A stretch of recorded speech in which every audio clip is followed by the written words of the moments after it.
All right, hello once again, Jeff Scott of Rankin Technical College, back at Rankin. So again, my display will be a little bit different. I'm going to be going over Chapter 11 right now of Tony Gaddis's starting out with Java Early Objects 5th edition.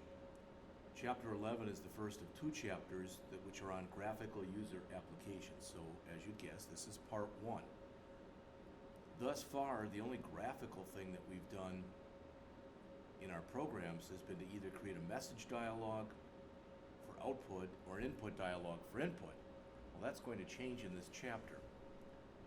Okay, we'll discuss dialog boxes, creating windows, using the different available Java layout managers, radio buttons and checkboxes, borders, focus on problem solving by extending the panel class, splash screens, console, output to debug, and application.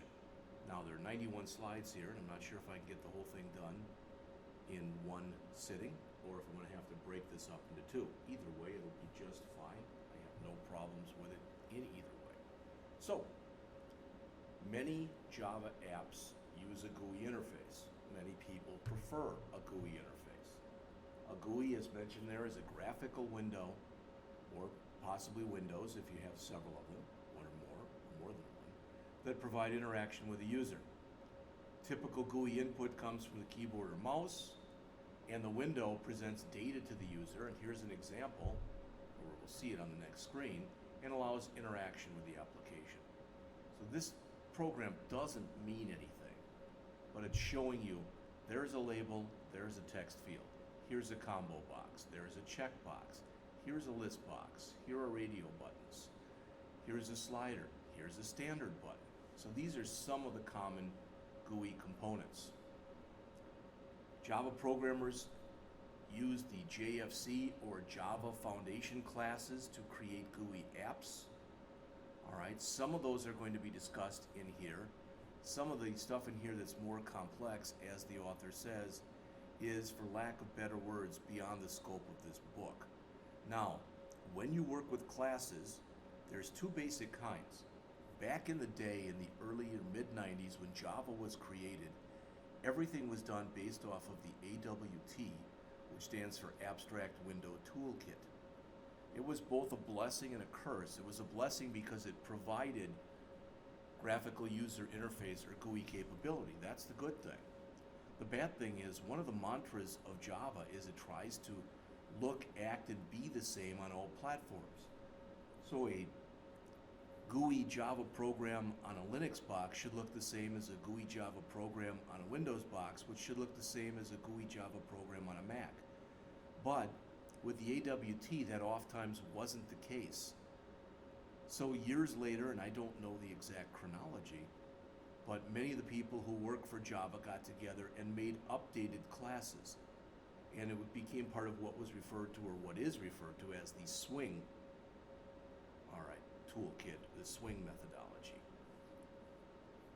So Java is equipped, as it says, with a set of classes for drawing graphics, creating GUIs, and these are part of the AWT. All right.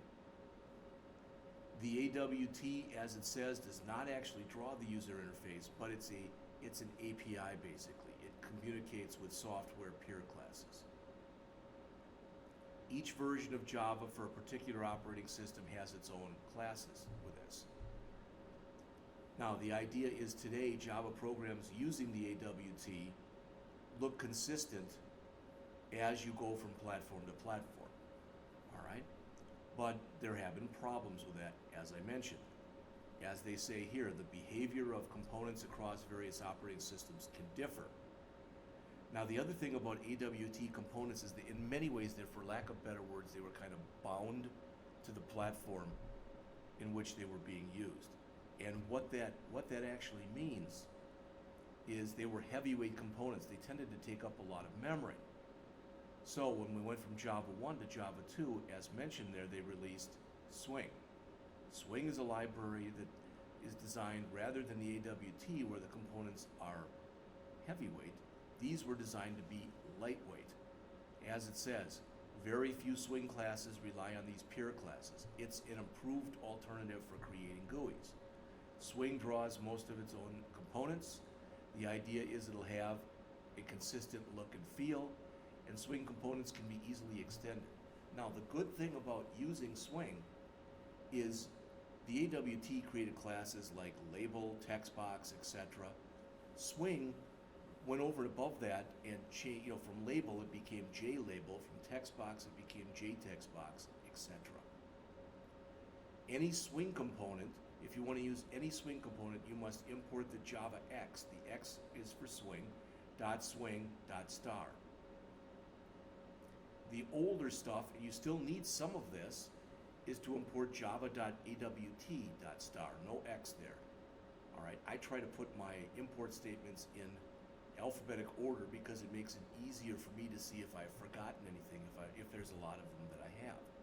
So quite often for GUI programs, you will import both the java.awt.star and the javax.swing.star. All right, programs that operate in a GUI environment must be event-driven. So we've talked about event-driven programming, maybe a little in here, but I know we have in other classes. With event-driven programming, look at it this way. The program is sitting there waiting for an action to take place. That action is an event. A popular event is clicking a button. All right? So part of writing a GUI application is to write what are called event listeners. These are what actually happen, what actually execute, all right, when a specific event occurs. Again, a click event, it can be other types of events too. All right. So the first thing that we're going to do is we're going to talk about dialog boxes. All right, and these dialog boxes, you've looked at these already, at least the first two. We've worked with message dialogs before to display a message typically associated with output. We've looked at input dialogs that prompt the user for input, and now we can look at the confirm, which asks a yes-no type of question to the user.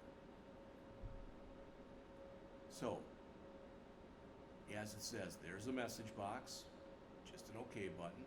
There's an input box, and if you put something in there and click OK, then basically it grabs that input. If you press cancel, it sets whatever that input is associated with to null. And this, typically used for like they show there, an are you sure type of thing. As you've seen in previous chapters, when you want to use these dialogues, you use and include, you import the Java dot whatever it was, I don't remember anymore, .j option pane. All right, there are several versions of this. We have not talked really about these before, the fact that there are overloaded versions of the show message dialog. The reason that that's important, and the reason we haven't talked about them before, is we've just been discussing overloading in the last couple chapters. All right, now we've always done this. You've said things like J option pane dot show message dialog, and then you put null there, and then whatever it is you want to show. All right. The first argument, as it says, can be a reference to a graphical component. The dialog box will be displayed inside of that component. We've always used null. Null, as it says, causes the dialog box to be displayed in the center of the screen. The second argument is the message to be displayed. All right. By default, what you get with a dialog box is a title that says message, whatever string you put in there, an information icon, and an OK button. But if you notice, if you use one of the overloaded show message dialog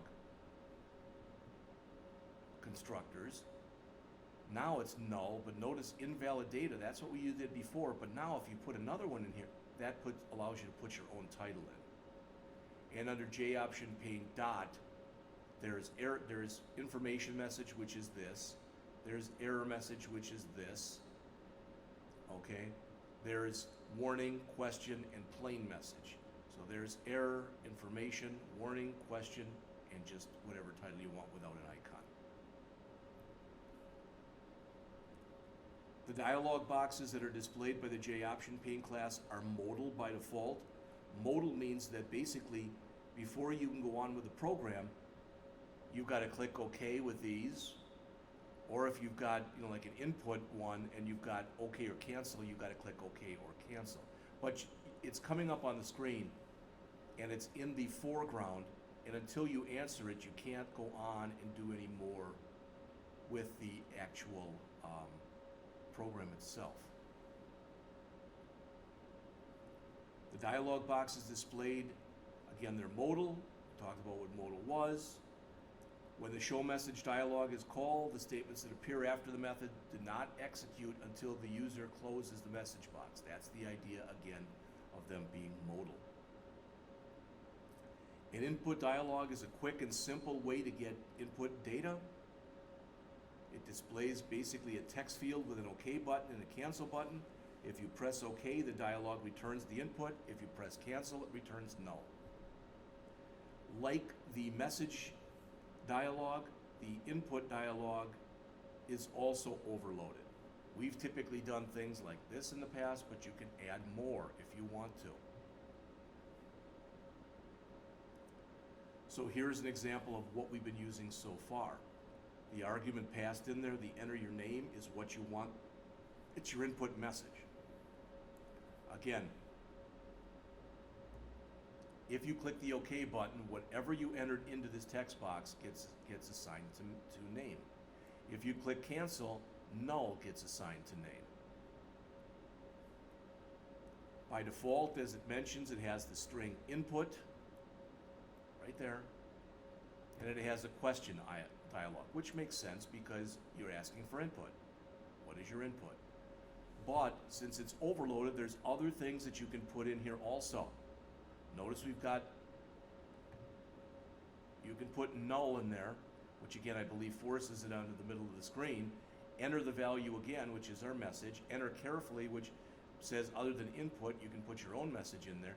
And then those same J option panes that we saw before. Error, information, warning, question, or plain. All right? The question one is probably the one that you're going to use the most often, because again, you are eliciting or soliciting input from the user. All right, then there's a confirm dialog box, which we have not dealt with yet. Looks like this. The confirm typically asks the user a yes or no question. And by default, it has three buttons: a yes, a no, and a cancel. And any or all of them can be programmed also. The show confirm dialog is used to display the confirm dialog box.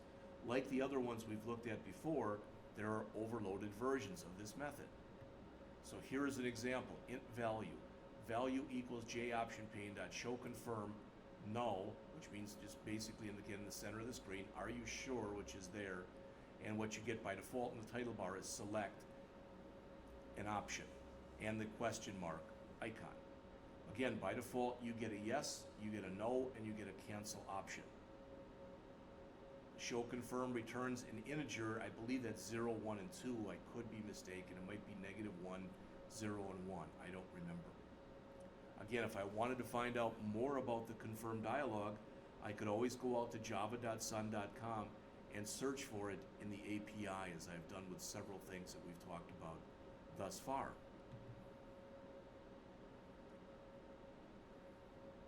All right, the button that was clicked is determined by comparing the return status to yes, no, or cancel. Here is an example. Now, as the author oftentimes does, he shows you how you would set and check for the different return values, but he doesn't put any code in there. He just puts a message in there that says, if you clicked yes, this is the code that would run. If you click no, this is the code that would run. If you click cancel, that's the code that would run. All right? So you can just put yes, no in there if you want to, and then you don't give them the option of a cancel.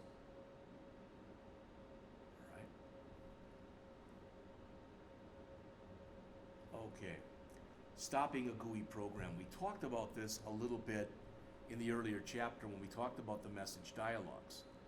When you use these message dialogues, whether it's an input dialog, a message dialog, or it's a confirm dialog, when you use those, as mentioned here, your graphical user interface program generates what's called a thread, which is another running task, another running program task. So the GUI program does not automatically stop executing when you reach the end of main. So if you use non-GUI components, so if you don't use any message dialog, input dialog, confirm dialog, if you do everything by using the scanner class, for example, you never need this system.exit. But if you use anything graphical whatsoever, you need to call system.exit and by default typically pass 0 to it. Otherwise, as mentioned, the thread will continue to execute.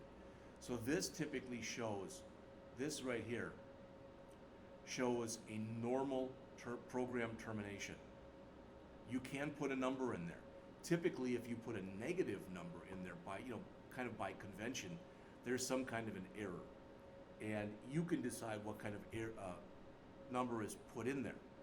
But a lot of times, if there is a negative number, you will have a list of error codes that somebody running the program can look at and say, hey, wait a minute, this is returning an error. There's a problem with the code somewhere.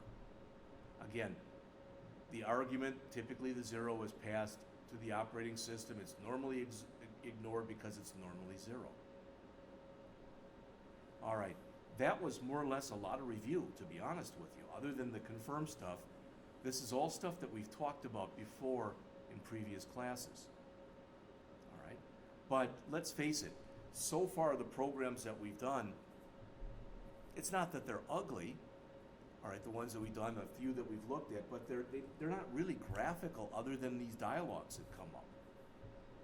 So if you want the GUI-ness, so to speak, in your program, you're going to have to create a window. And a window, as mentioned, there is a container, so it's something that's designed to hold other components. A container that can be displayed as a window is a frame. In Java, you use the swing class to create the JFrame class. And that's what it looks like. It's just a simple window by default. So as you can see, it has a border around it. All right, so the gray has a border around it. It has a title bar. It has buttons that automatically minimize, maximize, and end the program. And these are typically referred to as window decorations. So that is literally a default window that you'd get. And if you go and look at the simple window.java example, that's what you'd see. Now, to create that, as mentioned previously, you're going to have to import the java x.swing.star class, and in main, these constants that you create, and I would rather have final int this, semicolon, final int this, semicolon. This again is the size of the window. So it'll be the width and the height. And of course, it doesn't matter which one of these you put in first. All right? So again, you use these constants to set the size of the window. That size is a pixelated size. Our px for picture element, it's how many dots make up the screen display. So you need to create an instance of the JFrame class. This, a simple window, that's what created this. And the simple window, that was the title.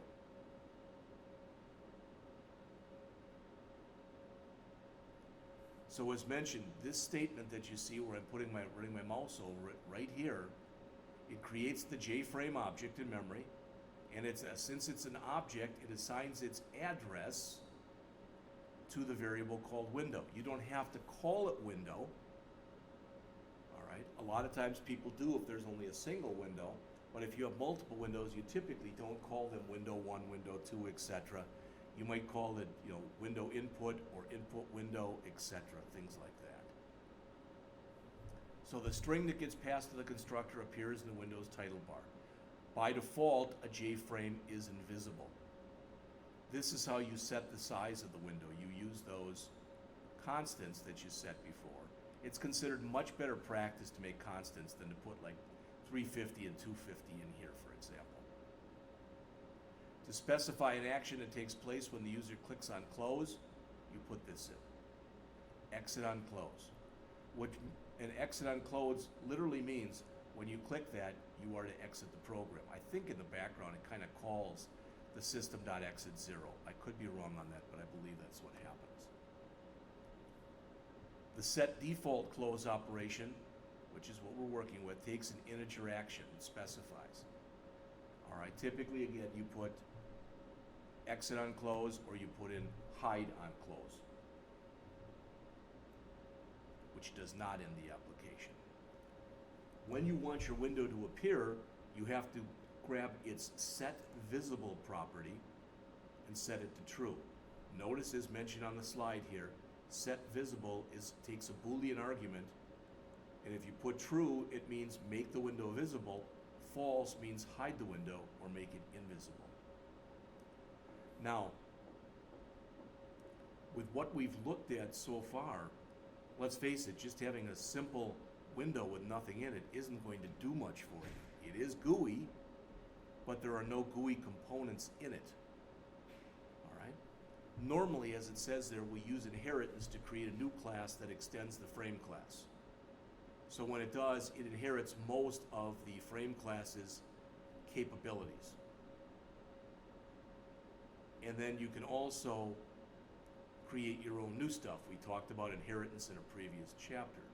As mentioned down toward the bottom of the screen, this allows specialized methods and fields to be added to your window, because each window, all right, at least possibly, is unique. So what they start to create in here for the first example is this.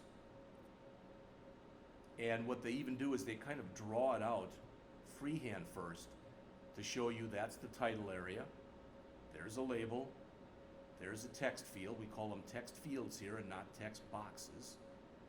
And that's a button. All right? So these are the components that are used. Notice that we're going to use swing components here. So rather than label, it's JLabel. Rather than text field, it's JText field. Rather than button, it's JButton. The label, again, is set up to display text that describes something else, usually to the right of it or underneath it. The text field, like a text box that we've used in other classes, is set up for a single line of keyboard input, and the button causes an action when it's clicked, once you add some code to it. So this is how you would add these components. They're variables, so you typically make them private. So it's private JLabel, all right, message label. Private JText field, kilotext field, private button, JButton, all right?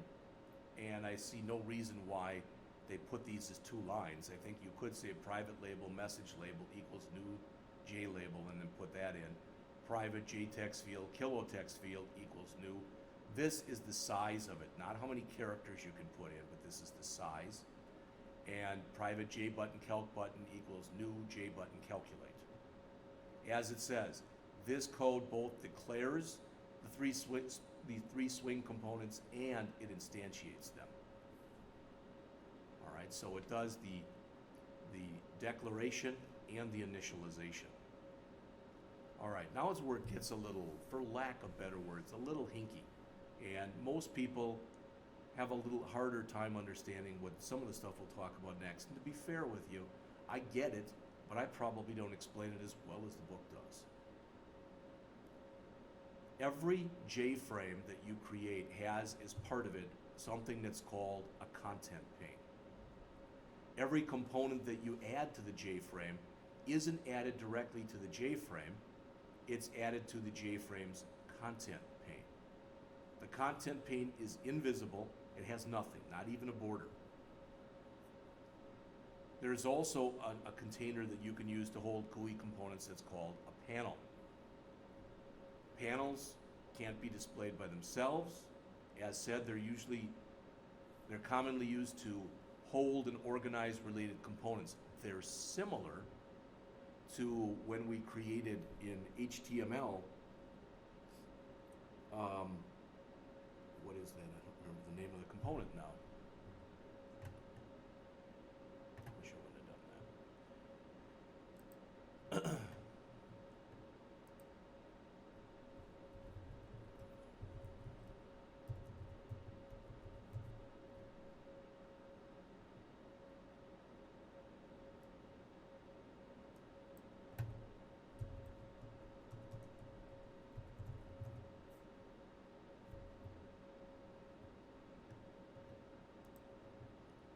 when you work with forms, and you learned this a long time ago, hopefully it'll be in here and I won't have to search for it. Action method, yeah, it's field set, that's what I was looking for.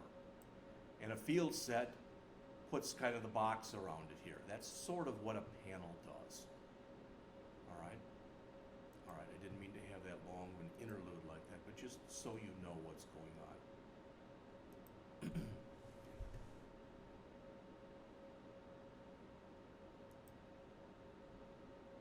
See, that restarts my clock. I wish I wouldn't have done that. I should have minimized it. All right. You create panels with the JPanel class. So I create this panel and then I add those components to the panel. This won't make any sense until you've done a couple of these.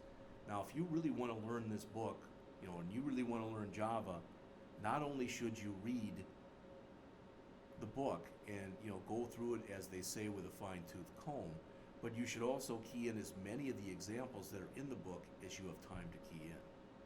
So after you add everything to the panel, then you have to add the panel to the content pane. Okay? Again, hopefully that'll make sense if you go through the examples that are in the chapter. Now, we talked before about event handling, and as mentioned right there, an event is an action that takes place within a program. So you can kind of look at it as though the program is sitting there waiting for something to happen. That something is an event. When an event takes place, all right, an event object is created that has information about the event. Whatever generated the event is known as the event source. You can also write what are called event listeners, which is code that you add that responds to events. So as it says, the source component fires the event, and the event listener responds to the event. Event listeners are specific. In other words, there's more than one of them. They're commonly written as these private inner classes. So you've got an outer class and you put an inner class inside to handle it. Again, this won't make a lot of sense until you look at some of the programmatic examples.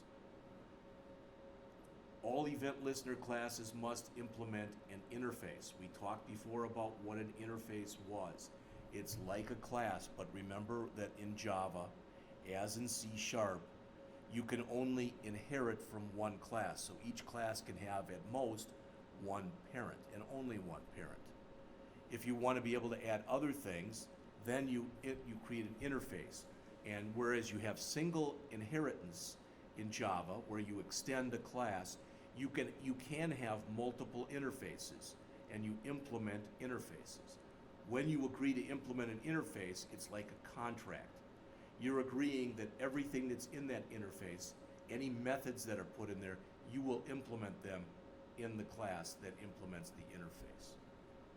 All right, so first let's look at buttons. Button components generate action events. So you have to have an action listener class. So the class that you put in here will basically be an action listener class. It's like the button click, button underscore click that we've had in other languages. So action listeners must implement, so you must put in your program implements action listener, and there must, inside of here, in there, okay, it must have a method named action performed. And that's the code that's going to fire when you press the button. So again, the button is pressed. That button generates an event object. That event object gets passed to the action listener's action perform method. It does whatever code you put in there and whatever you tell it to do. When you do all this, you must also register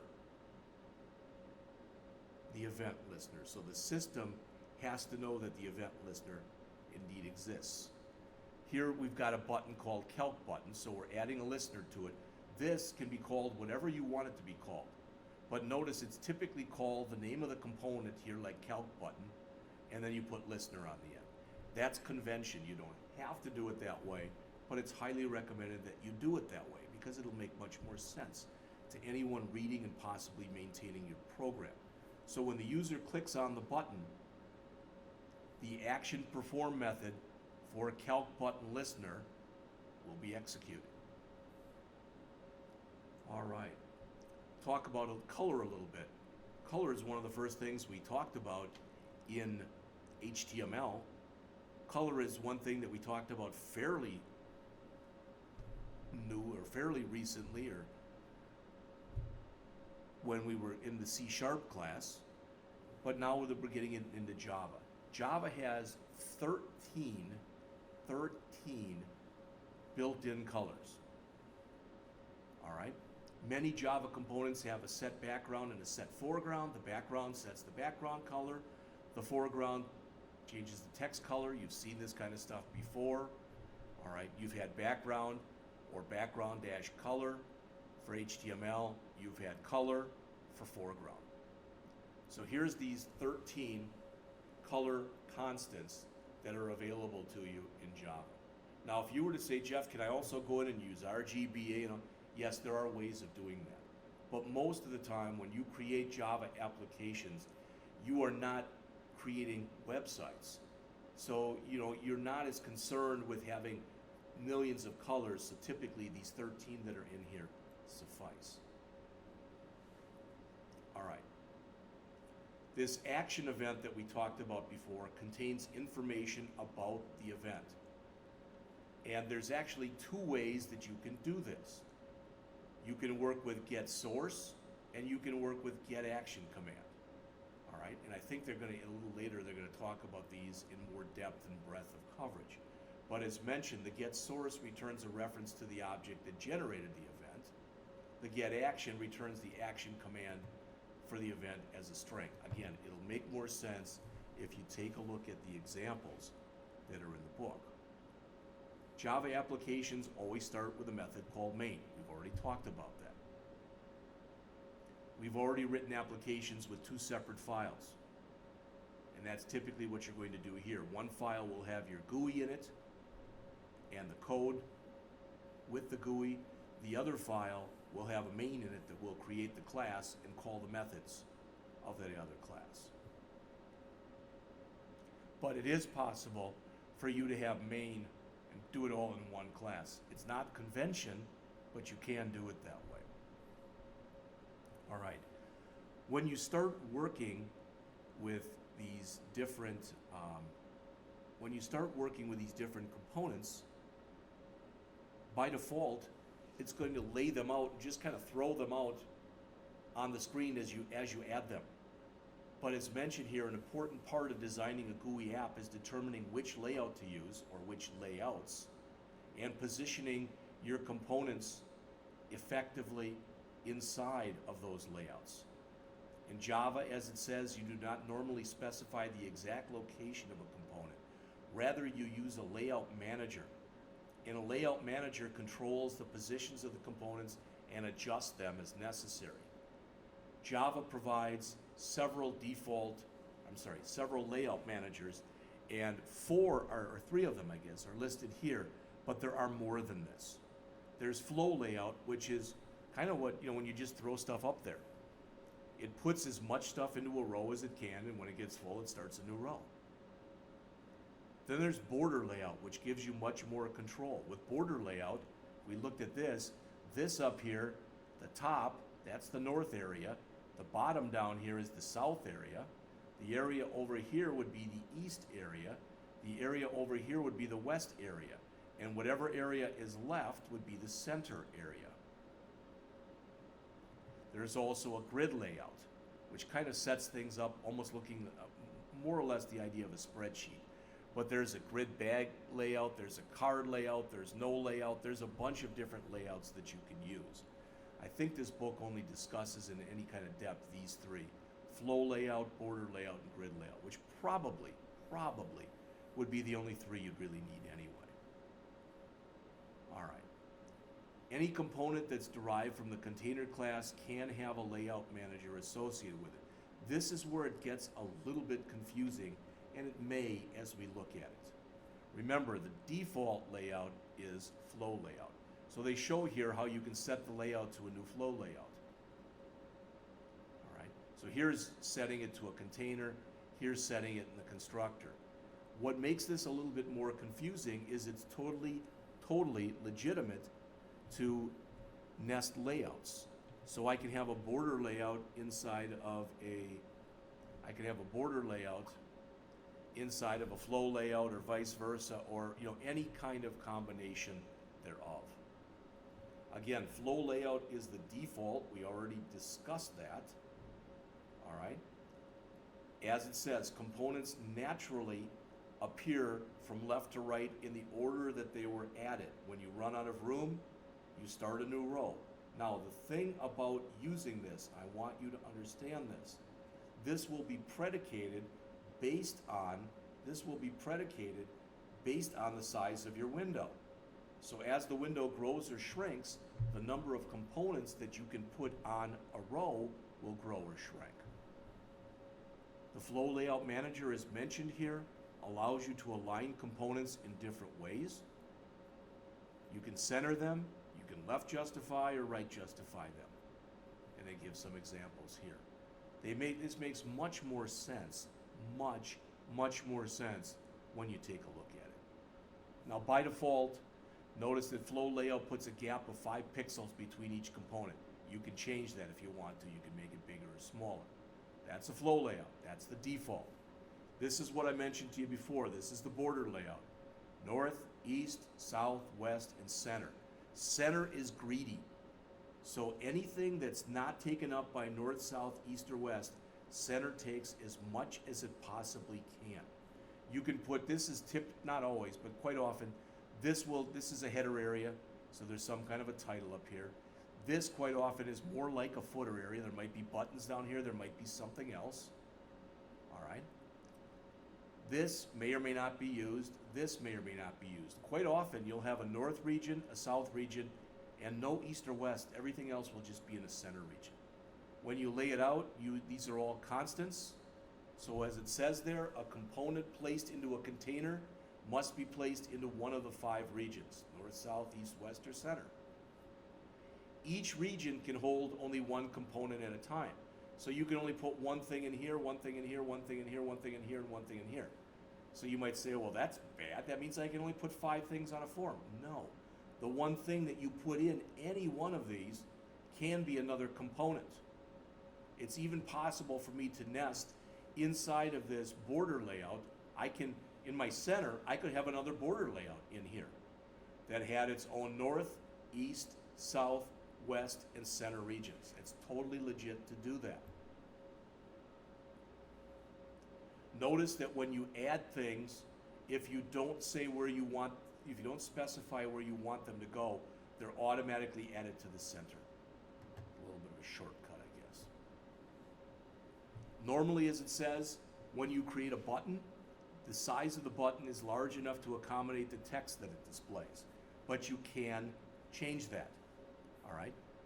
Because if I've got 2 buttons and one has got a lot of text on it and one's got a little, if I'm very anal about it, the buttons will not be the same width, but I can change them so that they are the same width. When the user resizes the window, the size of the components change. So the border layout manager resizes components.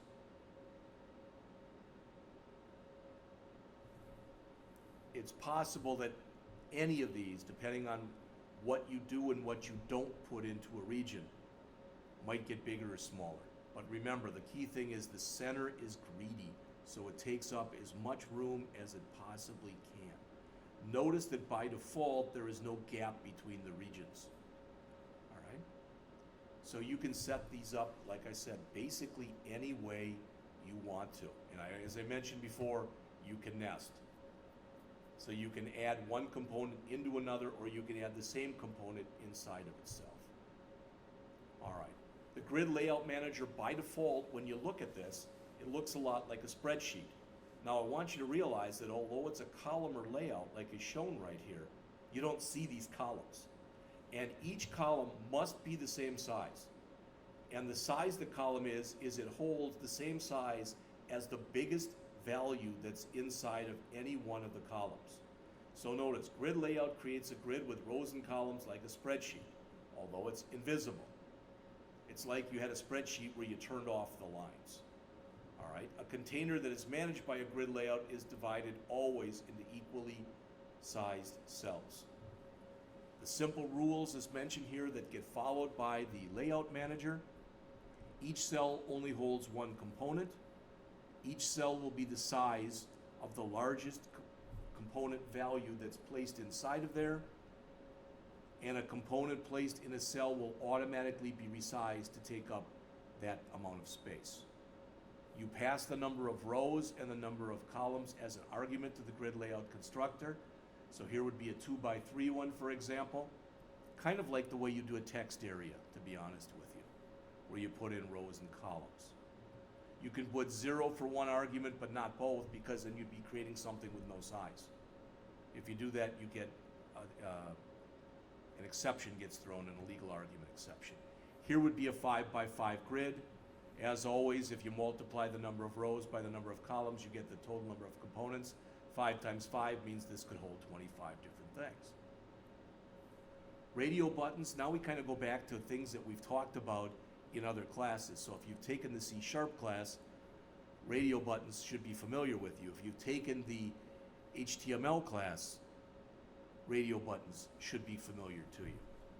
With radio buttons, you typically put them in a group, and they're designed for mutually exclusive choices. So if I put in there, for example, let's say that we had 3 kinds of employees.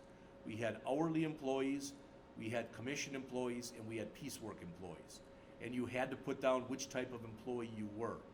You could do that with radio buttons, and you'd set them up so eventually, I think, oh, it's not going to show us a picture, I thought it was, where you get the 3 buttons, and then you can, only one of them can be selected at a time. So if you select one, the other 2 become deselected. Again, typically with radio buttons, you group them together. In a radio button group, only one can be selected. When you select one, it deselects the other ones. All right, and typically you create a button group class to hold a group of radio buttons. So here's our radio buttons. Notice it says here true, which means by default that one will be the one selected. Then we create a button group and we add the radio buttons to the button group. By creating a button group like this and adding them to it, that says not only are these part of the group, but they should be handled as a group. In other words, only one can be selected at a time. Button groups are not containers. All right, they're not the same kind of container as it says. If you wish to add radio buttons to a panel or content frame, you must add them individually. All right. Radio buttons generate an action event like regular buttons. So when you want to respond to an action event, you must, again, implement the action listener class. All right. And notice if you want to check whether or not a radio button is selected, it's the .isSelected property. All right. You can do it in code. So this forces, the do click forces the button to be selected. You can do the same thing with checkboxes, as you'll see in just a minute. So checkboxes, most people have seen these back in the older days, like a few years ago, in Word, for example, before they created the ribbon and all the other good stuff. If you went to print, you would have 3 checkboxes there that would say B, I, and U, which meant did you want to bold something, italicize something, or underline something. So checkboxes are a box with a small box with a label next to it on the left or right, and they're not mutually exclusive. So if you've got a list of checkboxes, none can be checked, some can be checked, all can be checked. When the checkbox is selected, a small check mark appears inside of the box. They're often displayed in groups, but they're usually not grouped in a button group. All right. So they've got an example here. It says the user is allowed to select any or all of them. You use the JCheckbox class. If you say Boolean selected, then by default, so if you say this and you say true at the end, it'll automatically be checked by default. You can still uncheck it, but by default it will be checked. Now the first 2 that we looked at, the button and the radio button, all right? Both of those required that you implement the action listener class. Checkboxes are different. With checkboxes, you must implement the item listener class, and you must have a method named item state changed in it.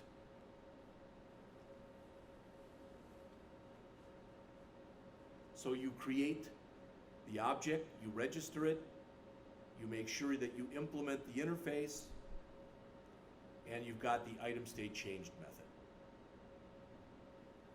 If you want to figure out which one was selected, notice if checkbox.is selected. If we go back to the radio buttons, if radio.is selected. So in that way they're handled the same way.